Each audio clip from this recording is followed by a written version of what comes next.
All right, so we're going to ruffle some feathers today, shall we?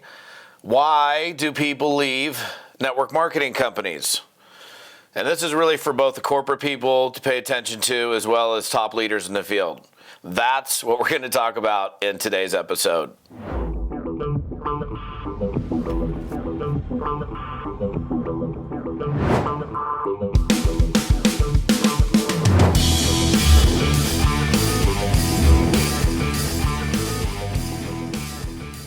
Hey, what's up, my fearless networking friend? Todd Falcone here. Welcome back to another episode today.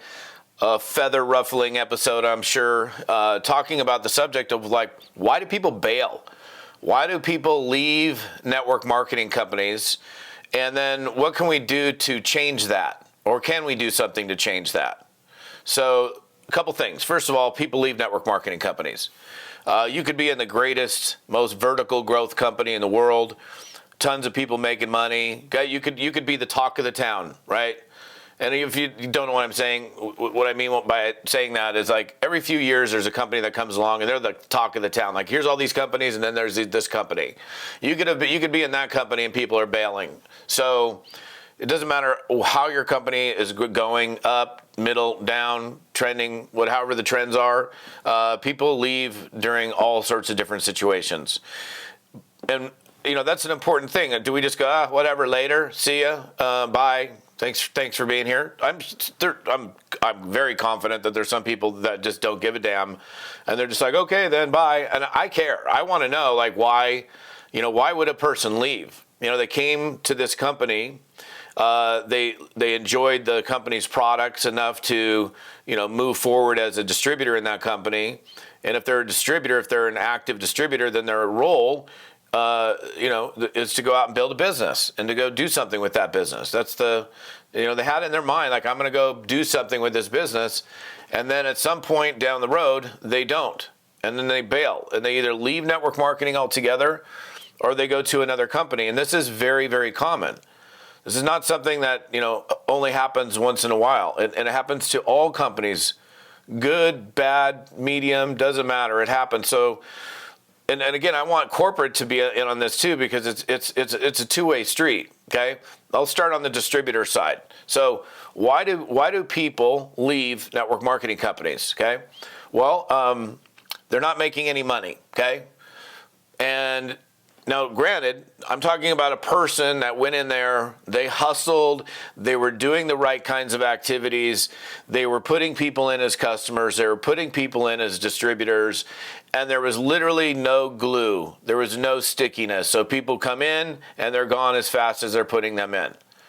And so that's probably actually more a corporate. That's probably a combination of what the company is providing as well as what kind of support the independent upline distributor is providing. But if you have somebody who's coming, let me back up 1 second. If somebody comes in and they're not making money but they didn't do the work, well, I'm not talking about those people. There's a lot of those, trust me. There's a lot of people that come into a business, say that they want to win, say that they want to succeed, but they never actually go do anything. And they quit, and they shouldn't earn anything because they never did a damn thing. And that's cool, but I'm not talking about that. I'm talking about people that come in and put forth concerted, consistent, right kinds of effort over an extended period of time, and then they bail. Yes, you should be concerned about that. Why did you leave? Okay. Now, a couple things. And this isn't, by the way, just so you know, this episode ain't going to be the end all be all, every single answer to that. I'm going to cover some key things that are on my mind today. But again, let's go back to the situation. The person comes in, they're not making any money. And by the way, let me back up one more time.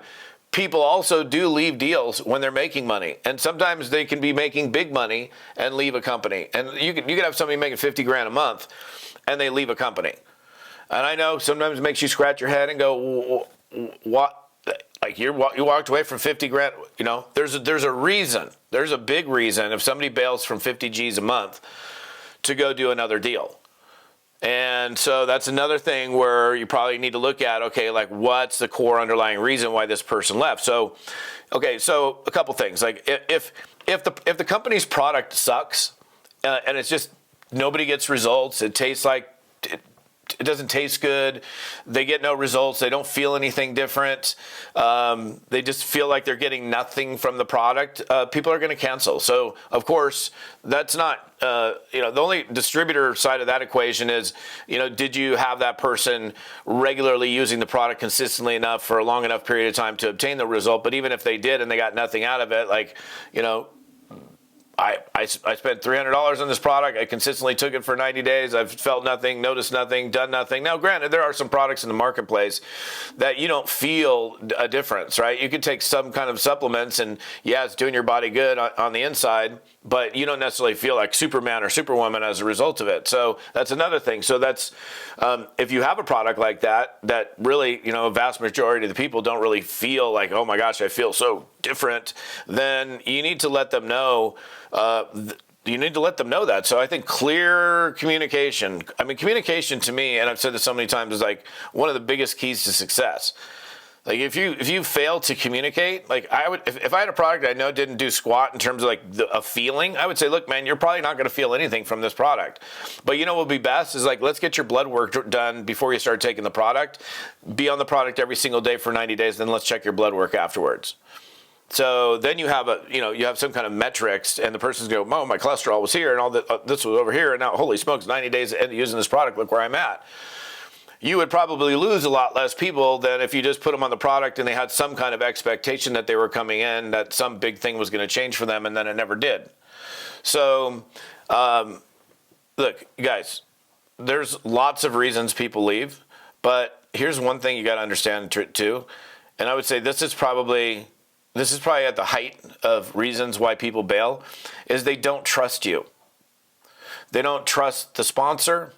Like, for example, the sponsor says, I'm going to be there, I'm going to be available, I'm going to support you, and then I'm the new guy in town, and you said you were going to support me, and you gave me all this lip service, and I'm like trying to get you on a 3-way call or a Zoom, and you're just like, not available, not available, not available. Or you say you're going to be available, you say you're going to be at that Zoom at 3 o'clock on Friday, and I got my prospect on the line on the Zoom, and we're sitting here waiting for you, and it's crickets, and that's this repeated thing that you do over and over again. I'm going to bail, because it's like I've got this untrustworthy sponsor that just pulls a no-show, and I'm not going to have it. People don't like that.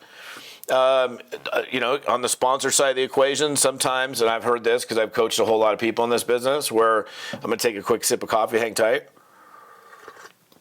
where the sponsor's like just a bossy bee. I'll just leave it there. They're bossy, okay? And nobody comes to network marketing to be bossed around.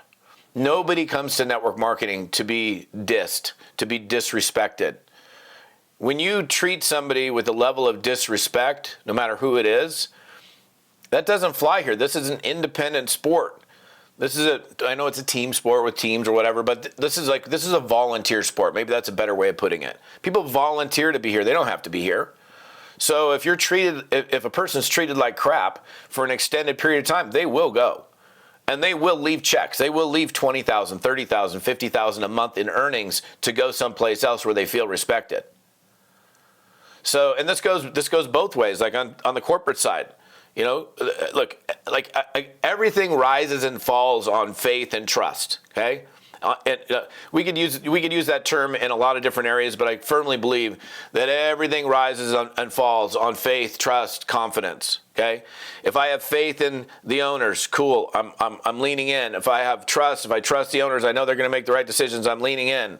If I have confidence in them and my team, I'm leaning in. The second you drop one little seed of doubt in there, whoa, wait a second. I think I'm going to wait and see now. Let's just hang out and see what happens here. I'm going to wait around and see if they do this over and over again. So, look, what we've got to do, this is like you got companies and you got distributors. And it's not like, hey, let's fight one another.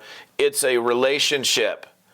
The bottom line, the job for the company, my expectation of a company, any network marketing company, the expectation is, hey, you send the checks out on time. You You provide accurate calculations of those commissions.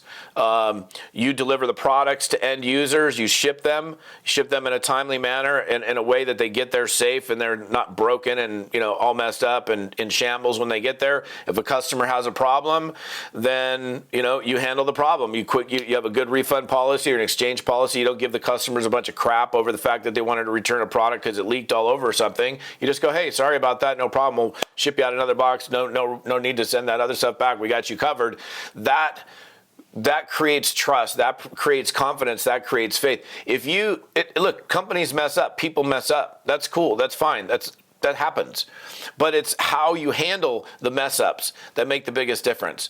So if I'm a sponsor and I mess up, how I handle the mess up is going to make the biggest difference. It's okay to screw up, guys.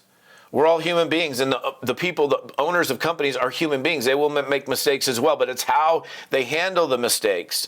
Does the aftermath of handling the mistake cause me to have a greater degree of confidence and faith in this organization or less? And so I would say, look, I mean, for sure, and that's not an umpteen number of reasons why people bail. I would love to hear from you guys, seriously, like, What are the reasons that you feel people leave network marketing companies, leave to go out of network marketing and go do something else, leave to go to another company? Well, okay, I'm sure we could sit here and come up with a list.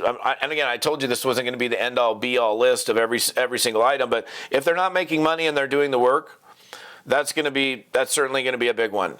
That's hard because they come here to make money and it's like, man, I've done this work, and I'm talking about with realistic expectations, not like these unrealistic expectations. Like, dude, I didn't make 10 grand my first 9 days. What the hell? I'm quitting. That's unrealistic. Totally unrealistic. But somebody who comes in and they're like, bro, I've been at this hard for 2 years, man. 2 years I've been at this. My residual is like $1,200 a month. Something's wrong, okay? $1,200 a month after that long of a period of time. What is wrong? We got to look at why are you not making more money than that? Why have you put so many people in and they're falling out? Every owner and every distributor knows and realizes there is attrition. Not everybody's going to stay on the product. But there's got to be some degree of stickiness. So you can't just be making sales and they're gone, making sales and they're gone. It's just like a constant revolving door. That doesn't fly. You got to have a business that's based on monthly consumption where people want to come back. They want to come back next month and the following month and the following month and not feel forced that they have to buy something, but they're buying it on their own accord because they feel that there's value in the product. I do firmly believe, and if I look back at my history in network marketing, every time I left a network marketing company, it was because, in my case, I never left because, let me think for a second. I never left because there was like some disagreement with the upline. It was like the company owner was a gambling addict. The company, oh man, I remember this one. The president yelled at the top 52 people at a leadership meeting, like just cussed and yelled. Another one just totally screwed stuff up and changed completely everything. And then not even that, and then just kept changing. And then there was more changes. And then there was another change. And then there was even more changes after that. And then even more changes. I don't think it ever stopped changing. It was like always changing. And look, change is inevitable, but not at that degree. So you get to a point where you just start to lose faith in the leadership. And that can happen in the field and that can happen corporately. So like, here's the thing for both owners and distributors in the field, leading distributors in the field, you need to be looking at, okay, like why do people leave? Like I seriously would be doing exit interviews. Whoever does the exit interview, meaning, okay, look, you left, we're sorry to lose you. I realize that, you got to go do whatever you got to do to take care of your family's needs, and you feel that they're not being met here. What could the company do differently, or what would you have liked to have seen happen, which perhaps could have caused you to stay here? And I think, first of all, the person asking those questions has to have the trust of the individual that they're asking. Like if it's a person that made the screw up, and that's the person who's asking the question, And they're like they may just lie to you. They're afraid to tell you the truth. So there has to be a degree of trust there. But I think I don't know. I mean, I think every single company owner or somebody within a company, if you've had somebody who, look, man, that guy has made money in every other deal he's been in the history of his business, and he came here and he hasn't made any money, and he's been here for 2 years. Why? What's the problem here? Because he's made money in every other thing that he's done, and then he's here, and he's not making money, he's not succeeding, and he went someplace else, and then he's making money over there. What's wrong with this picture? That's where we have to do like a full internal review, internal reflection, and figure it out. So I think it's an interesting discussion to have, both as leaders in the field and owners need to be like, okay, well, instead of just like, oh yeah, people leave, we know people leave. Anybody who has been in this business for any period of time at the distributor level or corporate level, we know people leave. But why do they leave?